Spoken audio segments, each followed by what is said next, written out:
나는 바깥 게시판에 적혀있는 공고문을 읽었다.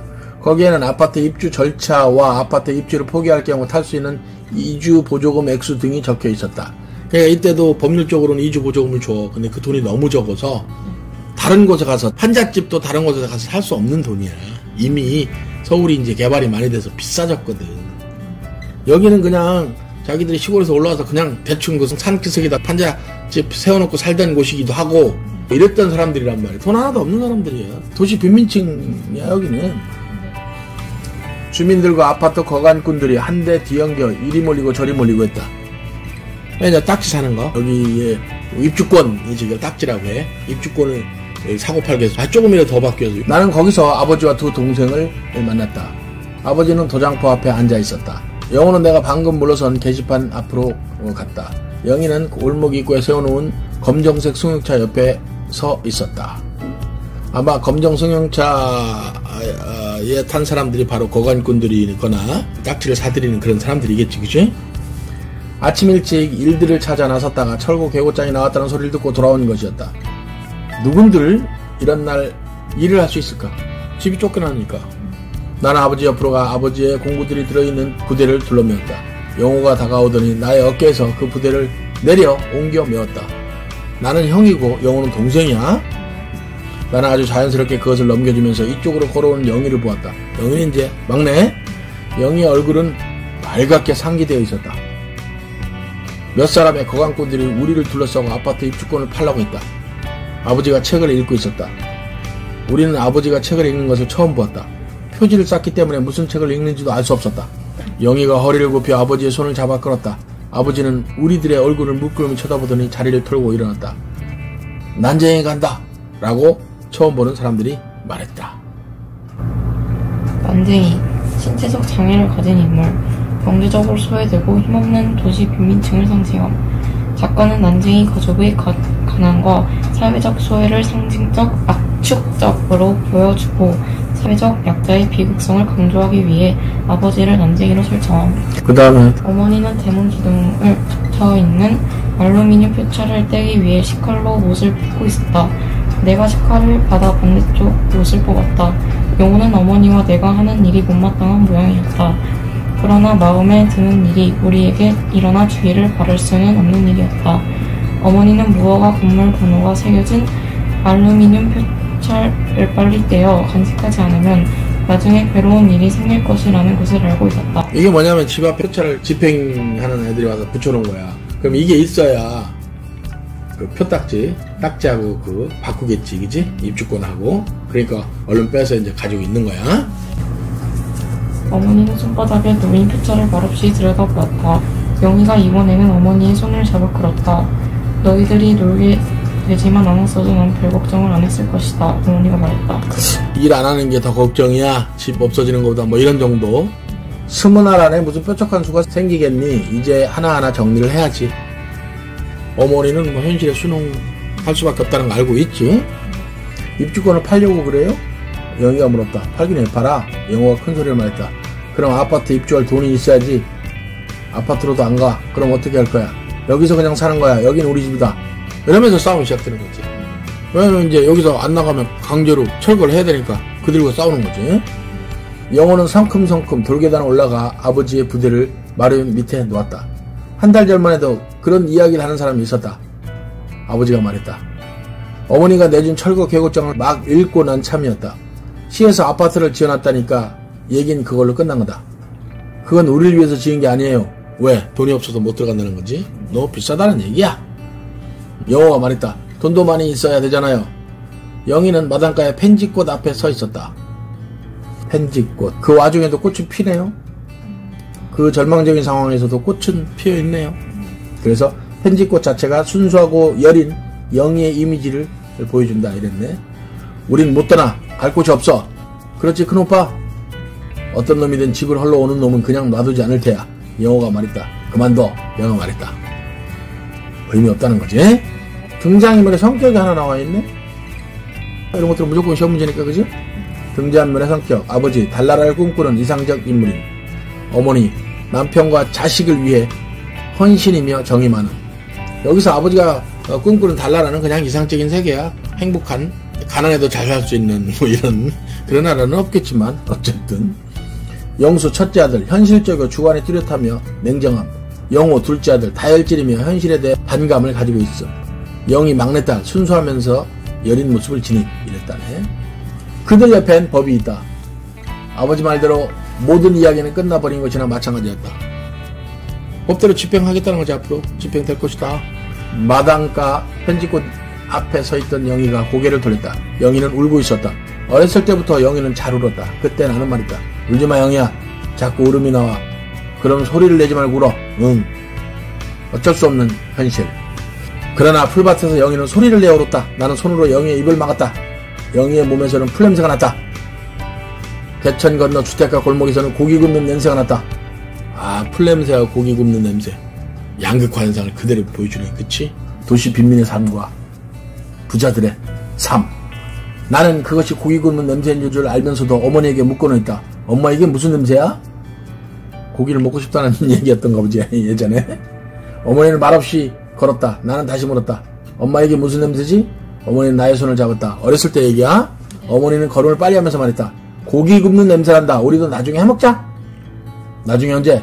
자 빨리 가자. 어머니는 말했다. 예전에 그랬다는 거지, 그치? 네. 작품의 제목에 담긴 의미. 난쟁이가 쏘아 올린 작은 공이라는 작품의 제목은 동화적이고 아름다운 느낌을 준다. 하지만 작품에 제시된 강자가 약자를 억압하는 절망적 현실과 약자의 비참한 삶은 제목과 대비되어 산업화 사회의 부정적 현실이 더욱 부각되는 효과를 발휘한다. 또한 작은 공은 난쟁이의 꿈과 소망을 나타내는데 쏘아 올린 공은 결국 땅으로 떨어질 수밖에 없는 운명이기에 난쟁이의 절망과 좌절을 암시한다고 볼 수 있다. 난쟁이 자체도 약자, 소외된 자, 가난한 자, 비참한 자를 상징하기도 하고, 쏘아 올린다는, 공을 쏘아 올린다. 올라간 것은 반드시 떨어진다라는 절망적 어떤 형태를 보여주고, 작은 공은 작지만 그래도 희망을 품고 사는 이런 정도의 의미라고 볼 수 있다. 그러나 그 작은 희망마저도 결코 달나라에 도착하지 못하는. 그렇지? 그 다음에 한번 볼게. 그 다음에 거는 그냥 눈으로 봐도 되겠네, 그지? 네. 눈으로 한번 쭉 보자.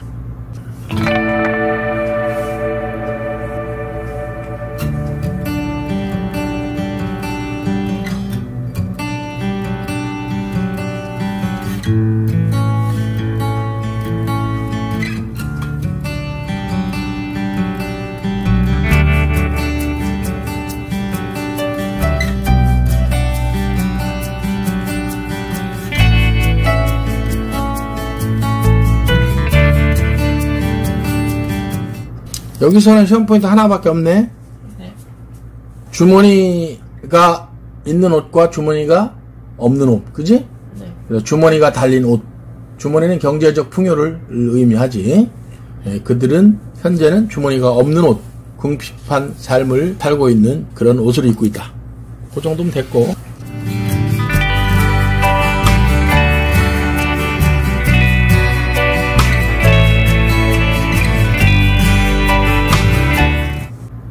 그리고 뭐 이상한 게 하나 있네. 뭐였냐면 그게 노비 매매 문서야. 속의 내용이 뭔가는 몰라도 돼. 한자 안 몰라도 되고. 얘는 인쇄소에서 일했네. 그런데 희한한 글을 게 있었어. 그랬더니 보니까 노자가 쭉 있네. 나는 그때 이것이 무엇인지 몰랐다. 그 판을 짜고 다음 판을 짜 나가다 겨우 알았다. 노비 매매 문서의 한 부분이었다.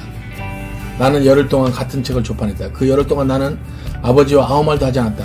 어머니하고도 이야기를 하지 않았다. 나는 어머니의 어머니, 할머니의 어머니, 그 어머니의 할머니들이 최하층의 천인으로서, 노예로서 무슨 일을 해왔는지 알고 있었다. 어머니라고 달라진 것은 없었다. 마음 편안한 없고 몸으로 치러야 하는 노역은 같았다. 우리의 조상은 세습하여 신역을 바쳤다. 세습이라는 건 계속 아버지, 아들 이렇게 내려오는 거지. 세습하면서 뭐 노비였다는 거지. 신역. 여기 신역 보면은 공천과 사천이 치르던 구실, 즉 종이 마땅히 해야 할 책임, 신역. 세습해서 종살이를 했다. 우리의 조상은 상속, 매매, 기증, 공출의 대상이었다. 인간으로 대우를 맞춰오고 물건 중에 하나였다. 어느 날 어머니는 나에게 말했다.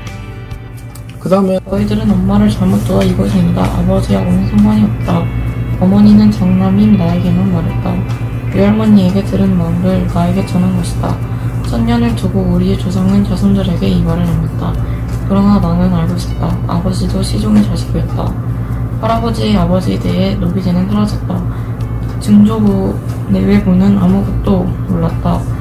나중에서야 해방을 맞았다는 것을 알았으나 두 분이 한 말은 오히려 저희들을 내쫓지 마십시오였다. 할아버지는 달았다. 할아버지는 유습에서 벗어나려고 했다. 늙은 주인은 할아버지에게 집과 땅을 주었다. 그러나 쓸데없는 일이었다. 모르는 면에서는 할아버지나 증조부나 같다. 증조부 때까지에서는 선조들이 살아온 경험이 도움이 되었으나 할아버지 때에는 그것이 도움을 주지 못했다. 할아버지에게는 어떤 교육도 없었고 경험도 없었다. 할아버지는 집과 땅을 잃었다. 일본에 의해서 한일합방이 됐다가 해방이 됐잖아. 그러면서 이제 노비제가 없어졌잖아. 그래서 증조부는 오히려 우리는 나가면 우리는 먹고 살 수 없어요. 여기서 그냥 살게 해주세요. 그랬고 할아버지는 저는 이제 노비가 아니니까 저는 나가겠습니다. 그랬더니 땅하고 집을 줬잖아. 근데 아무것도 배운 것도 없고 일자무식이었으니까 가진 자들의 농간에 의해서 다 뺏겼겠지. 그 얘기야. 그래서 결국 교육과 경험 부재의 결과 무지함으로 인해 경제적 불평등이 세습했다. 그나마 조금 있던 받았던 땅과 집도 다 없어지고 어디로 갔다? 드디어는 이제 도시로 돈 벌러 간다. 그래서 물어봤어. 할아버지도 난쟁이였어? 이건 두 가지 의미야, 그지? 결국 할아버지도 무력하고 가난한 사람이었냐는 의미지. 언젠가 영호가 물었다. 나는 영호의 머리를 쥐어박았다. 좀 큰 영호는 말했다.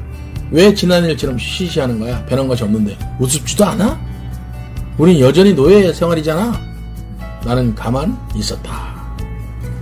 그 다음에는 뒷부분 줄거리 전까지 쭉 눈으로 읽자.